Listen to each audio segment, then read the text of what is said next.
Hello students, this is BSI academy classes और BSI academy के इस ऑनलाइन प्लेटफॉर्म पर आप सभी लोगों का एक बार फिर से बहुत सारा स्वागत है।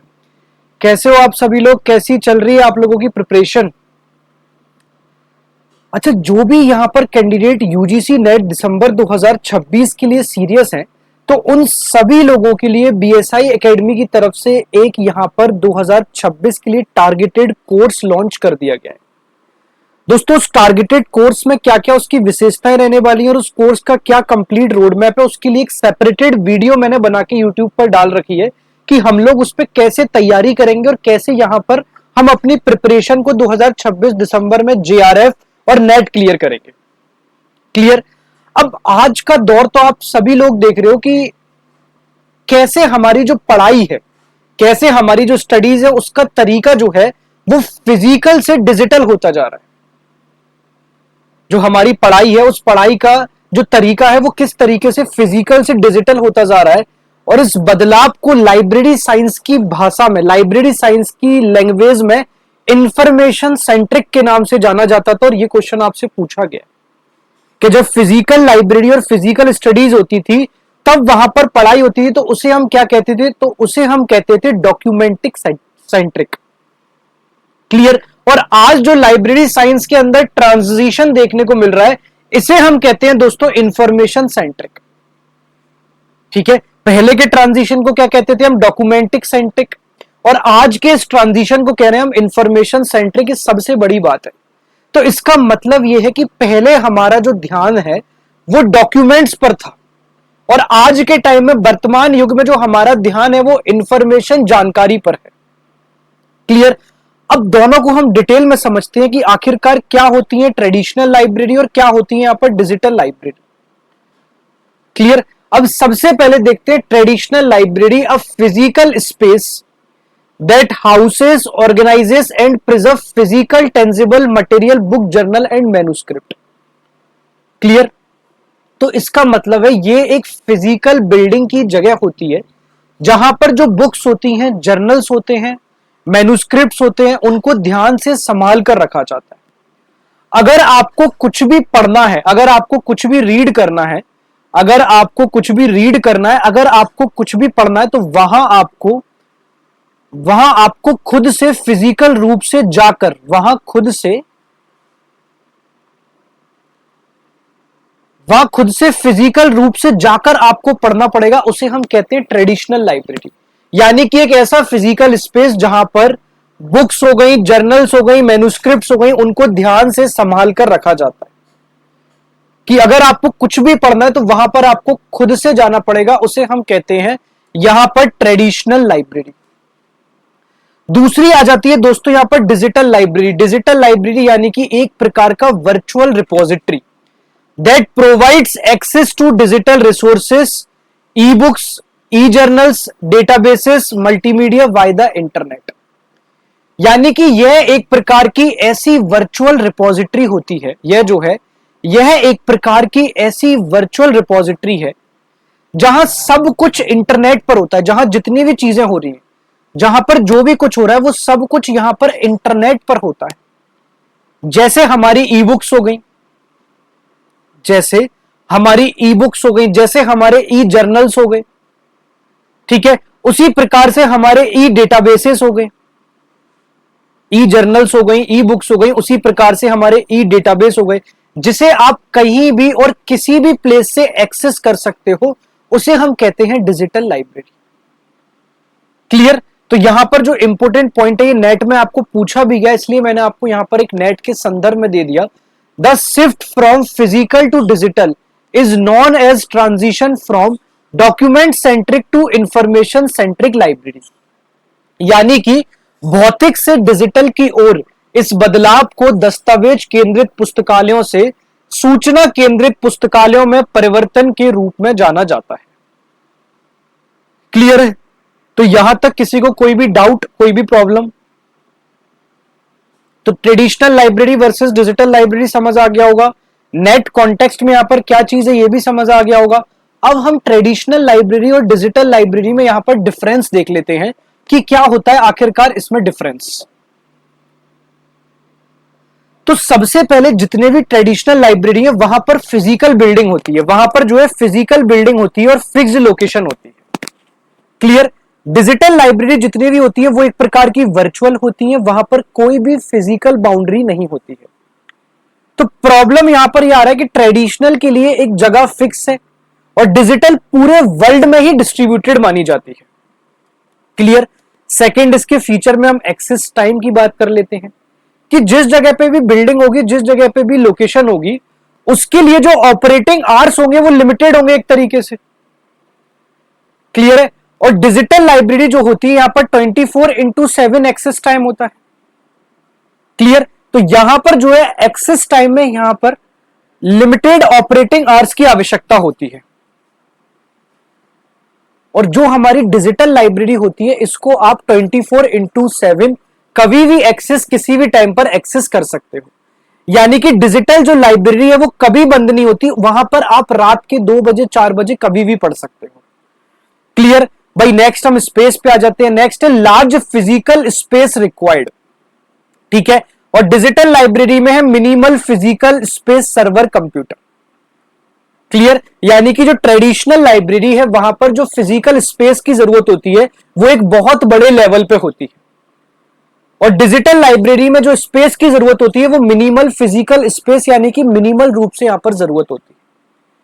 तो मुझे लगता है यहां पर आपको सारे फीचर समझ आते जा रहे होंगे। नेक्स्ट हम चलते हैं यहां पर इसके कलेक्शन टाइप पे। तो जैसे ही यहां पर जो ट्रेडिशनल लाइब्रेरी होती है उसके कलेक्शन टाइप की अगर हम बात करते हैं तो कलेक्शन टाइप में वहां पर आपको फिजिकल बुक्स और जर्नल्स यहां पर रखे जाते हैं, और यहां पर आपको डिजिटल, पीडीएफ, ईपब, मल्टीमीडिया ये सब रखा जाता है। क्लियर। तो कलेक्शन टाइम में यहां पर आपको फिजिकल बुक्स, जर्नल्स रखे जाते हैं, और यहां पर डिजिटल, पीडीएफ, ईपब, मल्टीमीडिया आप लोगों को रखे जाते हैं। अब एक्सेस कंट्रोल और आगे चलते हैं तो 1 यूजर एट अ टाइम पर बुक। सबसे बड़ी जो फिजिकल लाइब्रेरी है उसकी समस्या ही होती है कि 1 यूजर एट अ टाइम पर बुक, यानी कि एक बुक के समय एक ही यूजर होता है। और यहां पर बात करें तो multiple user can access simultaneously. एक ही समय पर एक ही चीज को कई सारे यूजर्स अलग अलग देख सकते हैं। क्लियर। नेक्स्ट आ जाते हैं हम इंफॉर्मेशन सर्च पे। तो यहां पर इंफॉर्मेशन सर्च करने के लिए जो यहां पर कैटलॉगिक कार्ड्स होते हैं, जो ऑनलाइन पब्लिक एक्सेस कैटलॉग है उसके थ्रू, या फिर जो सेल्स होते हैं उस सेल्स के थ्रू, या फिर ब्राउजिंग के थ्रू यहां पर आपकी बुक्स रखी जाती है। और यहां पर आप लोगों को full text searching, hyperlinks, keywords ये सभी चीजें देखने को मिल जाती हैं। क्लियर। कि जितने भी हाइपरलिंक्स हैं वो देखने को मिल जाएंगी, जितने भी कीवर्ड्स हैं आपको वो देखने को मिल जाएंगे। फुल टेक्स्ट सर्चिंग पे भी आप यहां पर किसी भी चीज को सर्च कर सकते हो, ये देखने को मिल जाएगा। अब नेक्स्ट आ जाते हैं भाई अपन मेंटेनेंस पर। मेंटेनेंस की अगर हम बात करें तो मेंटेनेंस में यहां पर जो बिल्डिंग है उसको समय समय पर बाइंडिंग हो गया, उसका रिपेयर हो गया, फिजिकल प्रिजर्वेशन हो गया, ये सब चीजों की आवश्यकता होती है। अब जो आपकी डिजिटल लाइब्रेरी होती है उसमें सिर्फ डिजिटल प्रिजर्वेशन की आवश्यकता होती है, जैसे कि कुछ बैकअप्स ले लिए, फॉर्मेट माइग्रेशन की आवश्यकता हो गई, ये सब आवश्यकता हो गई। तो मेंटेनेंस में इन सारी चीजों का ध्यान रखा जाता है। अब नेक्स्ट आ जाता है दोस्तों यहां पर यूजर इंटरेक्शन। यूजर इंटरेक्शन की अगर बात करें तो यहां पर रिमोटली या फिर ऑनलाइन इंटरफेस से आपका यूजर इंटरेक्शन देखते हैं। क्लियर। अब यहां पर in person, face to face आपका यहां पर इंटरेक्शन होता है। अब हम इनिशियल कॉस्ट में डिफरेंस की बात कर लेते हैं। भाई इंफ्रास्ट्रक्चर और बुक्स आएगा तो इसकी जो इनिशियल कॉस्ट होगी वो बहुत हाई लेवल पे जाएगी, ठीक है, लेकिन यहां पे भी हाई टेक्नोलॉजी जाती है, तो इनिशियल जो कॉस्ट है वो दोनों की कॉस्ट एक तरीके से हाई होती है। पर एक बिल्डिंग और फिजिकल बुक्स का खर्चा और एक दूसरे में टेक और सॉफ्टवेयर लाइसेंसेस का खर्चा है। मतलब अगर आप फिजिकल यहां पर लाइब्रेरी बना रहे हो तो वहां पर उस इंफ्रास्ट्रक्चर का खर्चा होगा, वहां पर उस बुक्स का खर्चा होगा। और अगर इसी के टर्म्स पे आप यहां पर खर्चा बनाओगे तो दोनों, यहां पर आपको टेक्नोलॉजी लेनी पड़ेगी, सॉफ्टवेयर लेना पड़ेगा, लाइसेंस की जरूरत पड़ेगी, ये सब चीजों की जरूरत पड़ती है। क्लियर है। यहां तक किसी को कोई भी डाउट? ये डिफरेंसेस हमने सारे समझ लिए, ठीक है। अब स्पीड की बात कर लेते तो स्पीड में आपको यहां पर जो डिजिटल लाइब्रेरी है वहां पर आपको इंस्टेंट एक्सेस देखने को मिल जाता है। जो डिजिटल लाइब्रेरी है वहां पे आपको इंस्टेंट एक्सेस देखने को मिल जाता है, और फिजिकल लाइब्रेरी में जो एक्सेस होता है वो स्लोअर फॉर्म में आपको देखने को मिलता है, स्लोअर रिट्राइवल फॉर्म। क्लियर है। अब यहां पर हम ट्रेडिशनल लाइब्रेरी की जो वीकनेस है और जो स्ट्रेंथ है वो देख लेते हैं, उसी प्रकार से जो डिजिटल लाइब्रेरी की स्ट्रेंथ है, वीकनेस है, वो देखेंगे, क्योंकि ये थ्योरी बेस्ड क्वेश्चन आपके बन जाते हैं। फिर यूजीसी नेट में क्या क्या की कॉन्सेप्ट पूछे गए हैं वो देखेंगे। लास्ट में हम कंक्लूजन समझेंगे और हमेशा की तरह फिर कुछ एमसीक्यू क्वेश्चन सॉल्व करेंगे। तो यहां तक क्लियर है सभी लोगों को? चलो तो और आगे चलते हैं। अब हम देखते हैं यहां पर ट्रेडिशनल लाइब्रेरी। ठीक है, ट्रेडिशनल लाइब्रेरी की स्ट्रेंथ क्या है, ट्रेडिशनल लाइब्रेरी की वीकनेस क्या है? तो सबसे पहले provides a quite focused environment, physical space, tactile experience, touching books and an person librarian assistance. यानी कि यहां का जो माहौल होता है वो बहुत ज्यादा लेवल पर शांत होता है, बहुत ज्यादा लेवल पर फोकस्ड होता है। ठीक है, यहां का जो माहौल है वो एक लेवल पर बहुत ज्यादा शांत है, बहुत ज्यादा फोकस्ड है। किताबों को स्पर्श करने के लिए एक अलग टैक्टाइल है, उसका एक एक्सपीरियंस होता है। और फिजिकल जो आपका लाइब्रेरियन होता है वो आपकी यहां पर मदद करता है हमेशा। इसी तरीके से अगर हम इसकी वीकनेस देखें तो limited capacity, geographical constraints, wear and tear of physical material, कि इसकी कैपेसिटी जो है वो बहुत ज्यादा लिमिटेड होती है। इसकी कैपेसिटी जो है वो बहुत ज्यादा लिमिटेड होती है। आपको ज्योग्राफी की पाबंदी होती है, मतलब लोकेशन की पाबंदी होती है। और किताबें फटने या खराब होने का हमेशा एक डर बना होता है। ट्रेडिशनल लाइब्रेरी में ये स्ट्रेंथ और वीकनेस आपको देखने को मिल जाती है। क्लियर? ऑर्गेनाइजेशन की अगर बात करूं तो based on physical proximity of related material, example Dewey decimal classification on shelves, यानी कि संबंधित सामग्रियों की भौतिक निकटता पर आधारित। उदाहरण के लिए डेवी डेसिमल जो क्लासिफिकेशन। क्लियर है? तो यहां तक समझ आ गया होगा। अब इसी प्रकार से हम डिजिटल लाइब्रेरी की स्ट्रेंथ पे बात कर लेते हैं। डिजिटल लाइब्रेरी की जो स्ट्रेंथ है दोस्तों वो global reach, instant retrieval and easy sharing of content, यानी कि जो इसमें ग्लोबल रीच होती है, कोई भी कहीं से भी जानकारी यहां पर तुरंत इंस्टेंट एक्सेस कर सकता है। क्लियर है? लेकिन इसकी भी बहुत बड़ी वीकनेस कि डिजिटल डिवाइड, इनइक्विटी इन इंटरनेट एक्सेस, यानी कि अगर आपके पास इंटरनेट नहीं है, अगर आपके पास कॉपीराइट आईपीआर के इश्यूज होते हैं, और ये पूरी तरह यहां पर साथ साथ इलेक्ट्रिसिटी पर ही डिपेंड होकर काम करता है, तो ये तो इसकी स्ट्रेंथ हो गई और ये इसकी वीकनेस हो गई। ये इस तरीके से काम करता है। ऑर्गेनाइजेशन की अगर मैं बात करूं तो इसमें रिसोर्सेस को इंडेक्स करने के लिए डबलिन कोर्स जैसे मेटाडेटा का यूज होता है। ठीक है, इसमें जितने भी रिसोर्सेज हैं, इसमें रिसोर्सेस को इंडेक्स करने के लिए डबलिन कोर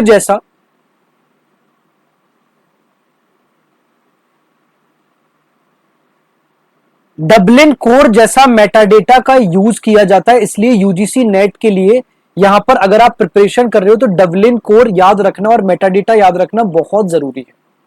क्लियर है? उसके लिए मैं अलग लेक्चर आपको ऑलरेडी यहां पर बता चुका हूं सब चीजों। ठीक है, अब यहां पर कुछ की कॉन्सेप्ट्स हैं जो आपके एग्जाम से बहुत ज्यादा इंपोर्टेंट है। जैसे कि पहला पॉइंट है यहां पर मेटाडेटा, यानी कि essential for organising and searching digital resources. यहां पर डेटा अबाउट डेटा होता है जो डिजिटल रिसोर्सेज को सर्च करने के लिए मदद करता है।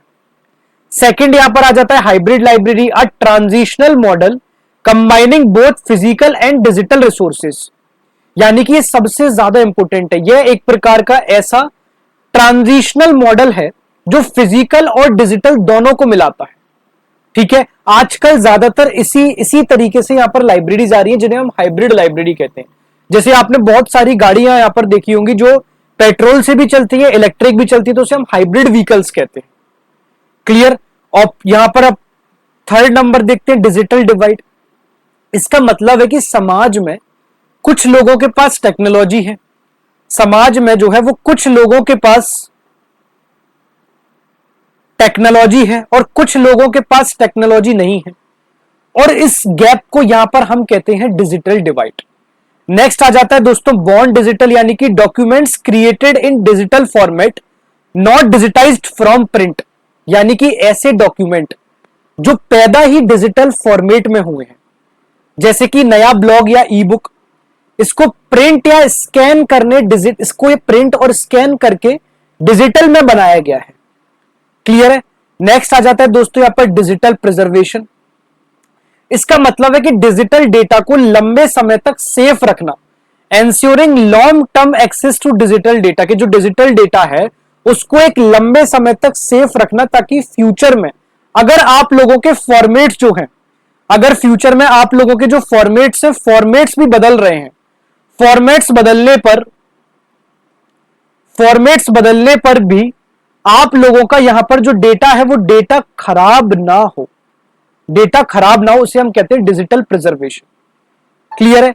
अब कंक्लूजन समझ लेते हैं यहां पर कि कंक्लूजन क्या है, कि बोथ सिस्टम को एग्जिस्ट, यानी कि यहां पर दोनों ही प्रणालियां यहां पर साथ में रहेंगी। The current trend is the hybrid library which uses tools to enhance traditional services while maintaining physical rare collection, कि दोनों प्रणालियां सह अस्तित्व में रहेंगी। वर्तमान चलन हाइब्रिड लाइब्रेरी का है, जो भौतिक और दुर्लभ संग्रह को बनाए रखते हुए पारंपरिक सेवाओं को बेहतर बनाने के लिए डिजिटल उपकरणों का प्रयोग करती है। क्लियर है? तो ये भी आप लोगों को समझ आ गया होगा।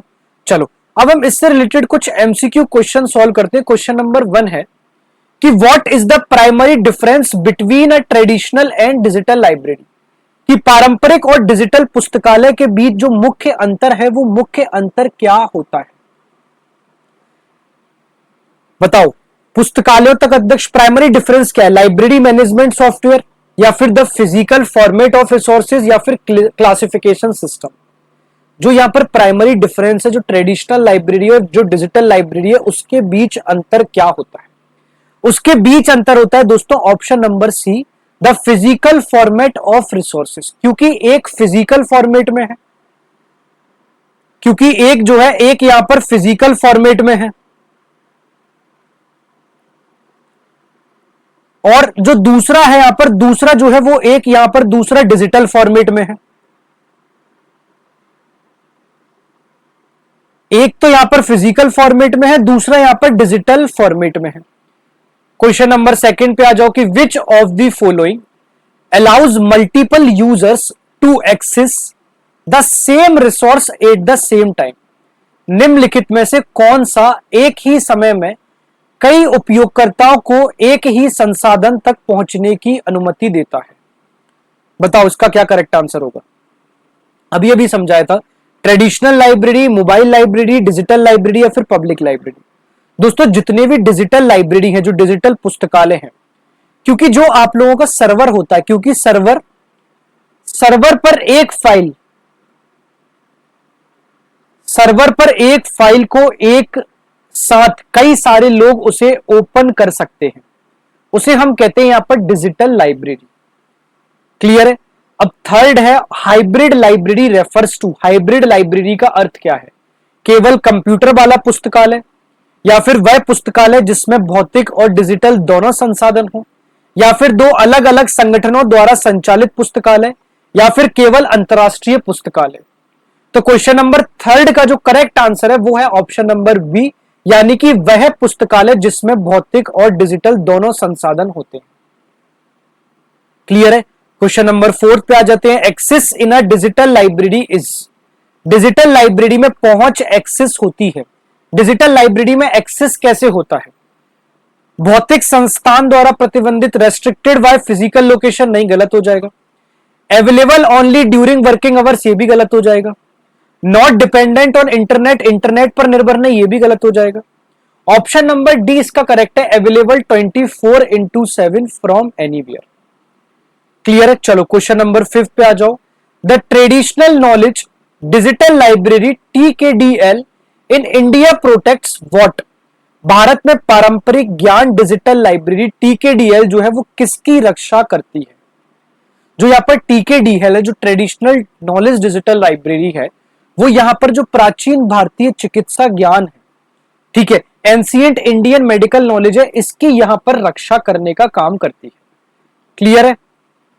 चलो नेक्स्ट क्वेश्चन पे चलते हैं। क्वेश्चन नंबर 6 जो है, which term is used for information that is created directly in digital format. उस जानकारी के लिए किस शब्द का उपयोग किया जाता है जो सीधे डिजिटल प्रारूप में बनाई जाती है? बताओ क्या करेक्ट आंसर होगा।